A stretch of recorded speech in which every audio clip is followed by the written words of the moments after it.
आज का हमारा टॉपिक है मांग का नियम। जैसा कि हम मांग और मांग का नियम वाले चैप्टर को पढ़ रहे थे, इसमें मैंने पिछले लेक्चर में आपको मांग की परिभाषाएं बताई कि मांग की परिभाषा 3 पॉइंट्स पर बेसिकली डिपेंड करती है। पहली इच्छा, दूसरा मूल्य और तीसरा समय। उसके बाद मांग की विशेषताएं, मांग का महत्व और मांग तालिका के बारे में विस्तृत जानकारी हमने आपको दी थी। आज का हमारा टॉपिक है मांग का नियम। बेसिकली जैसे ही हम बिजनेस इकोनॉमिक्स की या इकोनॉमिक्स की बात करते हैं तो इकोनॉमिक्स में बिना मांग के कुछ भी नहीं है, यानी मांग का नियम मालूम होना जरूरी होता है। तो मांग का नियम वस्तु के मूल्य और मांगी जाने वाली मात्रा के बीच संबंध को बताता है और इस नियम के अनुसार अन्य बातें स्थिर रहने पर एक वस्तु का मूल्य घटने पर उसकी अधिक मात्रा मांगी जाती है और मूल्य बढ़ने पर उसकी कम मात्रा मांगी जाती है। जैसा कि मैंने उसमें डेफिनेशन में 2 की डेफिनेशन यहाँ शो करी हुई है। प्रोफेसर मार्शल के अनुसार मांगी गई मात्रा मूल्य के घटने के साथ बढ़ती है और मूल्य के बढ़ने के साथ घटती है। इस तरह यह नियम वस्तु के मूल्य और मांगी गई मात्रा के बीच विपरीत संबंध को बताता है। सेकेंड डेफिनेशन है हमारी थॉमस के अनुसार एक निश्चित समय पर प्रचलित मूल्य पर वस्तु अथवा सेवा के लिए मांग उससे अधिक होगी जितनी कि उससे ऊंची कीमत पर होती है और उससे कम होगी जो उससे नीची कीमत पर होती है। यानी इनके अनुसार हम ये कह सकते हैं कि मांग और मूल्य में विपरीत संबंध होता है। मूल्य के बढ़ने पर मांग घटती है और मूल्य में कमी आने पर मांग बढ़ जाती है। नेक्स्ट हमारी हेडिंग है या नेक्स्ट हमारा टॉपिक है मांग के नियम की मान्यताएं। मांग का नियम तभी लागू होता है जब अन्य बातें स्थिर रहे।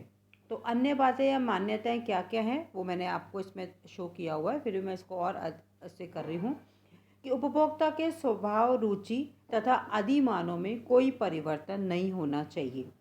उपभोक्ता की आय स्थिर रहनी चाहिए। वस्तु विशेष उपभोक्ता को प्रतिष्ठा प्रदान करने वाली नहीं होनी चाहिए। वस्तु के नई प्रतिस्थापन उपलब्ध नहीं होने चाहिए। अन्य वस्तुओं के मूल्यों में कोई परिवर्तन नहीं होना चाहिए। वस्तु के मूल्यों में निकट भविष्य में परिवर्तन की संभावना नहीं होनी चाहिए और वस्तु की किस्म में कोई परिवर्तन नहीं होना चाहिए। ये सारे जो पॉइंट्स हैं ये हमारे मांग के नियम की मान्यता है कि ये सारे अजम्पशंस है तो मांग का नियम लागू होता है। नेक्स्ट उसमें मांग के नियम का मैंने रेखा चित्र के द्वारा स्पष्टीकरण किया। इसमें एक ग्राफ दिखाया गया है जिसमें OX अक्ष पर वस्तु की मात्रा है और OY अक्ष पर वस्तु का मूल्य है और इस ग्राफ पे जो दर्शाया हुआ है वो D1 हमारा मांग रेखा है। इस रेखा से ये स्पष्ट होता है कि जब वस्तु का मूल्य ज़्यादा है तो मांगी गई मात्रा कम है और जैसे जैसे वस्तु का मूल्य कम हो रहा है तो मांगी गई मात्रा बढ़ रही है। अर्थात ऊपर से नीचे को, बाएं से दाएं को गिरती हुई होती है। यानी मांग रेखा जो होती है वो ऊपर से नीचे, बाएं से दाएं को गिरती हुई होती है, जो कि ये व्यक्त करती है कि वस्तु का मूल्य घटने पर इसकी अधिक इकाइयाँ क्रय की जाती है और मूल्य बढ़ने पर कम इकाइयाँ क्रय की जाती है। नेक्स्ट हमारा है मांग के नियम की प्रमुख विशेषताएं। इसकी 5 विशेषताएं हैं। पहला है विपरीत संबंध। जैसा कि मैंने अभी बताया कि मांग के नियम के अनुसार वस्तु के मूल्य और मांगी गई मात्रा के बीच विपरीत संबंध होता है। यदि मूल्य बढ़ता है तो मांग घटती है और मूल्य घटता है तो मांग बढ़ती है। दूसरा पॉइंट है हमारा मूल्य एक स्वतंत्र चर तथा मांग निर्भर चर, price independent variable and demand dependent variable. वस्तु का मूल्य एक स्वतंत्र चर होता है। मांग के नियम में मूल्य का मांगी गई मात्रा पर प्रभाव देखा जाता है, ना कि मांगी गई मात्रा का मूल्य पर। अर्थात हम ये कह सकते हैं कि मूल्य एक स्वतंत्र चर है और मांगी गई मात्रा एक निर्भर चर है। तीसरा पॉइंट है अन्य बातें स्थिर रहे। यह नियम तभी लागू होता है जबकि अन्य बातें स्थिर रहे और अन्य बातें स्थिर रहे को इस नियम की मान्यताएं कहा जाता है, जो कि अभी भी मैंने मान्यताओं में सारा आपको बताया है। चौथा पॉइंट है यह गुणात्मक कथन है। It is a qualitative statement जो हमें ये बताता है कि वस्तु का मूल्य घटने पर उसकी अधिक मात्रा मांगी जाएगी और मूल्य बढ़ने पर उसकी कम मात्रा मांगी जाएगी। परंतु यह नियम हमें यह नहीं बताता कि मूल्य में कितना परिवर्तन होने पर उसकी मांग में कितना परिवर्तन होगा। मतलब हमें ये तो मालूम है कि मूल्य घटेगा तो मात्रा बढ़ेगी, मूल्य बढ़ेगा तो मात्रा घटेगी, लेकिन कितना कितना मूल्य में परिवर्तन करने पर कितनी मांग में परिवर्तन होगा, ये हमें यह नियम नहीं बताता। और लास्ट पॉइंट है निश्चित समय बिंदु से संबंधित। मांग का नियम किसी एक निश्चित समय बिंदु से संबंधित होता है, जैसे प्रति सप्ताह, प्रति माह, प्रति वर्ष इत्यादि। नेक्स्ट, ये सारी थी हमारे मांग के नियम की प्रमुख विशेषताएं। और नेक्स्ट जो अब हमारा आ रहा है वो है मांग के नियम के लागू होने के कारण, कि ऐसे कुछ कारण हैं जो मांग के नियम को लागू होने के लिए जिम्मेदार होते हैं। और उसमें पहला आता है हमारा आय प्रभाव, इनकम इफेक्ट। जब किसी वस्तु का मूल्य कम होता है तो उपभोक्ता की वास्तविक आय बढ़ जाती है, क्योंकि उसे वस्तु की समान मात्रा खरीदने के लिए अब कम खर्च करना पड़ता है। यानी जैसे ही वस्तु का मूल्य कम हुआ तो उसकी जो एक्चुअल इनकम है उपभोक्ता की वो बढ़ जाती है, क्योंकि वस्तु का मूल्य कम हो गया तो उसको 1 किलो चीज़ जो पहले खरीदने के लिए जितने पैसे देने पड़ते थे अब उसको उससे कम पैसे देने पड़ेंगे। इसके विपरीत वस्तु का मूल्य बढ़ने पर उसकी वास्तविक आय घट जाती है, क्योंकि उसे वस्तु की समान मात्रा खरीदने के लिए अब अधिक खर्च करना पड़ेगा। इसे आय प्रभाव के नाम से जानते हैं। इस प्रभाव के अंतर्गत उपभोक्ता वस्तु विशेष का मूल्य कम होने पर उसकी अधिक मात्रा क्रय करता है और बढ़ी हुई आय का एक भाग अन्य वस्तुओं के क्रय पर भी खर्च करता है। इसी तरह उपभोक्ता वस्तु विशेष का मूल्य बढ़ने पर इसकी कम मात्रा क्रय करता है और आय घटने के कारण अन्य वस्तुओं की भी कम मात्रा क्रय करता है। सेकेंड पॉइंट है हमारा प्रतिस्थापन प्रभाव, सब्स्टिट्यूशन इफेक्ट। जब किसी वस्तु X के मूल्यों में कमी होती है तो इसकी प्रतिस्थापन वस्तुएं Y के मूल्य स्थिर रहते हैं, तो उपभोक्ता तथा अन्य वस्तुओं के उपभोग को कम करके इस वस्तु X का प्रयोग बढ़ा देता है, क्योंकि यह वस्तु अन्य वस्तुओं Y से सस्ती हो जाती है। इसके विपरीत भी हम इसको समझते हैं कि यदि X वस्तु का मूल्य बढ़ जाता है और अन्य वस्तुएं Y के मूल्य स्थिर रहते हैं तो उपभोक्ता X वस्तु के प्रयोग को कम करके अन्य वस्तुओं का उपभोग यानी Y का उपभोग बढ़ा देता है।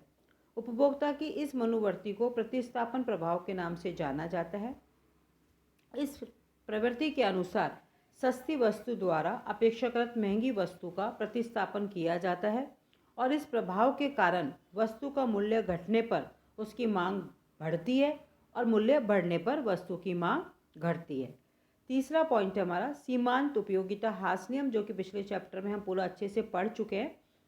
तो मांग का नियम सीमांत उपयोगिता ह्रास नियम पर भी आधारित होता है और इस नियम के अनुसार किसी वस्तु का उपभोग बढ़ाने पर उसकी सीमांत उपयोगिता घट जाती है।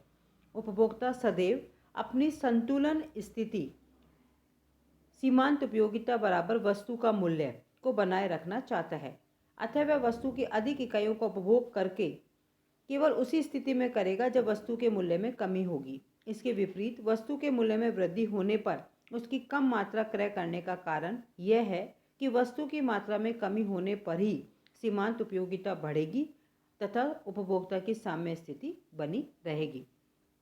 चौथा पॉइंट है क्रेताओं की संख्या में परिवर्तन। प्रत्येक वस्तु के कुछ क्रेता होते हैं, परंतु वस्तु के मूल्य घटने के कारण इनकी संख्या बढ़ जाती है, क्योंकि कुछ ऐसे उपभोक्ता जो पहले अधिक मूल्य पर क्रय नहीं कर पाते थे वे अब क्रय कर सकते हैं। इसी तरह मूल्य बढ़ने पर क्रेताओं की संख्या में कमी हो जाती है, क्योंकि कुछ क्रेता पहले मूल्य कम होने के कारण वस्तु को क्रय कर रहे थे वे अब अधिक मूल्य होने के कारण क्रय नहीं कर पाते हैं। अतः मूल्य कम होने पर क्रेताओं की संख्या बढ़ने के कारण मांग बढ़ती है और मूल्य अधिक होने पर क्रेताओं की संख्या कम होने के कारण मांग घटती है।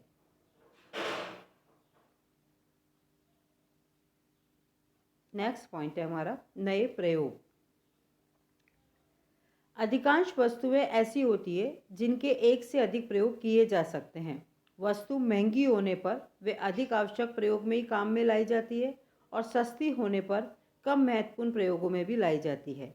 अतः मूल्य घटने पर नए प्रयोग बढ़ने के कारण वस्तु की मांग बढ़ जाती है और मूल्य बढ़ने पर वस्तु केवल अधिक महत्वपूर्ण प्रयोगों में ही काम में ली जाती है, इसलिए मांग घट जाती है।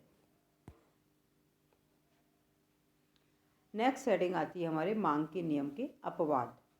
मांग के नियम को लागू होने के कारण जिन मान्यताओं को माना गया है उनके पूरा होने पर मांग का नियम सामान्य रूप से लागू होता है, परंतु मांग के नियम के कुछ अपवाद भी बताए जाते हैं। मांग के नियम के ये अपवाद वे स्थितियाँ होती हैं जब वस्तु के मूल्य बढ़ने पर वस्तु की अधिक मात्रा मांगी जाए और घटने पर पहले जितनी अथवा कम मात्रा मांगी जाए।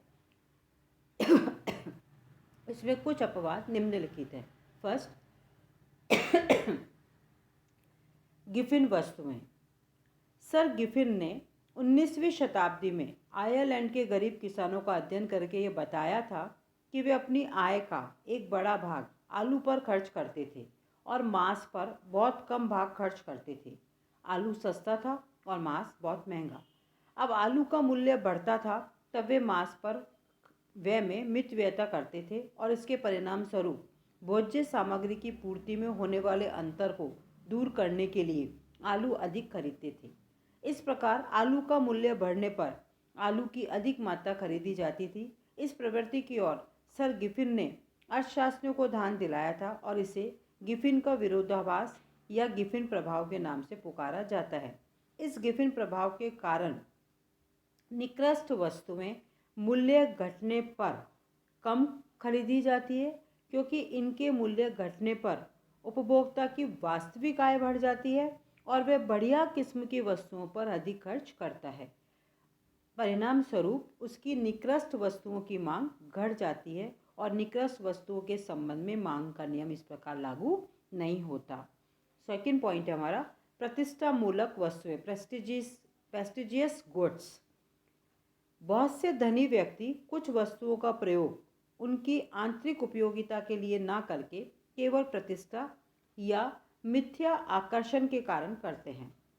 फॉर एग्जाम्पल, आभूषण अथवा बहुमूल्य हीरे या पुरानी कलाकृतियाँ आदि ऐसी वस्तुएं जिन्हें धनी लोग मूल्य बढ़ने पर अधिक खरीदते हैं और जैसे जैसे महंगी होती जाती है वैसे वैसे ये वस्तुएं अधिक प्रतिष्ठा की समझी जाती हैं और धनी लोग अधिक खरीदते हैं। इनका मूल्य कम होने पर ये प्रतिष्ठा की वस्तुएं नहीं रह जाती और वे कम खरीदते हैं, इसलिए इस पर भी यह नियम लागू नहीं होता। तीसरा पॉइंट है उपभोक्ता की अज्ञानता का प्रभाव या उच्च मूल्य की वस्तु को अच्छा समझा जाना। अनेक बार उपभोक्ता को यह ज्ञान ही नहीं होता और वो महंगी वस्तु को अधिक उपयोगी मानकर क्रय करता है, अर्थात मूल्य बढ़ने पर मांग बढ़ जाती है।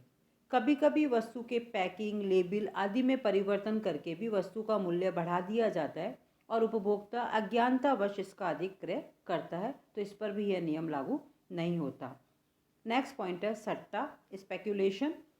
सट्टा बाजार में मूल्यों की वृद्धि के पश्चात अधिक क्रय किया जाता है और मूल्यों में कमी के पश्चात कम क्रय किया जाता है।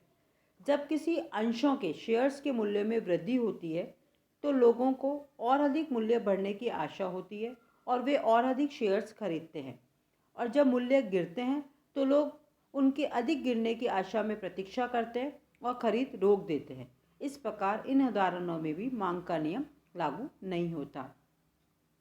नेक्स्ट पॉइंट है हमारा जीवन की अनिवार्य वस्तुएं।